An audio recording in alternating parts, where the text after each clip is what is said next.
শুভ সকাল বন্ধুরা। সকাল এখন 11টা বাজবে। এই যে 11টা বাজবে এখন। আমি দেরি হয়েছে, স্নান করে আসলাম, এখন পুজো দেব। এই যে পুজোর জন্য সব রেডি আছে, ফুল সবকিছু রেডি আছে। তবে পুজোটা দিয়ে দিই, তোমাদের সাথে আবার আসছি। সাজিয়ে নিই ফুল টুল দিয়ে। তো বন্ধুরা, ফুলগুলো আমি সব একসাথে করে নিয়েছি। তোমাদেরকে ফুলগুলো আজকে প্রত্যেকগুলো দেখাই আমি কি কি ফুল আজকে এনেছি। এই হলো গোলাপি পদ্ম, এই সাদা পদ্ম, এই চন্দন জবা, এটা তোমরা সবাই জানো ফুলগুলোর নাম, তাও বলে দিচ্ছি। এটা জবা, লাল জবা, এটাও একটা থোকা জবাটা। এই ফুলটার নাম অ্যাকচুয়ালি জানি না, ফুলটার নাম আমি কোনোদিনও জানার চেষ্টাও করিনি, তো তোমরা যদি জানো আমাকে বলে দিও। আর এটা হলো গোলাপি জবা।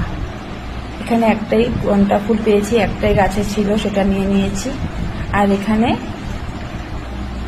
আমগান্দা এখানটা আছে। আর এগুলো হলো নীলকণ্ঠ, অনেকটা নীলকণ্ঠ আছে এখানে। আর এখানে কয়েকটা শুধু বেলপাতা, তুলসী পাতা, এখানে দুর্বা, আর আমার গোপুসোনাদের জন্য চকলেট, আর এখানে কলা। আর মাকে ভোগ লাগাবো, যে চানা ভিজিয়ে রেখেছিলাম, আমার মেয়ে রেখেছিল সকালে স্নান টান করে ভিজিয়ে। এখানে গুড় আছে। তো আজকে এসব দিয়ে আমি মার পুজো করি। সবাই জানো শুক্রবারে এইসব চানা গুড় দিয়ে মাকে ভোগ লাগানো হয়।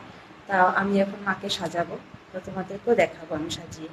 এই দেখো আমি পুজো দিয়ে দিয়েছি সবাইকে, সব সন্তোষীকে দেখো সাজিয়েছি ফুল দিয়ে। দেখো এদিকে গোপুসোনা, ওদেরকে দিলাম সুন্দর মতো ফুল দিয়ে সাজিয়ে। ফুল ছিল তার জন্য সুন্দর মতো সাজাতে পেরেছি। বন্ধুরা, আজকের ভিডিওটা এতটুকুই। বাই।